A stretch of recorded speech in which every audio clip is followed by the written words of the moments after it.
Ryan Arkandiha, bocah penari pacu jalur yang viral menjadi aura farming di media sosial, beraksi menari di depan Presiden Prabowo, di Istana Merdeka, Jakarta, Minggu, 17 Agustus 2025.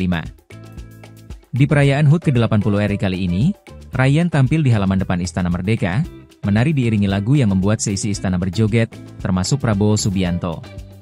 Dia mengenakan busana khas Riau bernama teluk belanga berwarna hijau, dilengkapi sarung di pinggang, berpeci hitam, dan berkacamata hitam.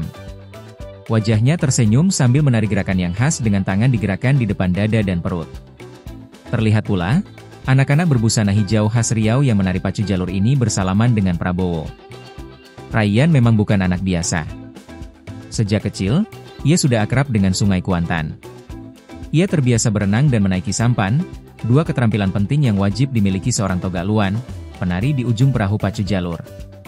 Ayah Ryan adalah mantan peserta dari tim jalur Tuah Koghi Dubalanggajo. Kakaknya pun pernah menjadi Togaluan. Kini, Ryan mengikuti jejak keluarga dan sudah 2 tahun berturut-turut menjadi bagian dari tim yang sama. Di balik gemerlap perhatian publik, Ryan tetap anak-anak seperti biasa. Ia duduk di bangku kelas 5 sekolah dasar dan bercita-cita menjadi seorang prajurit TNI.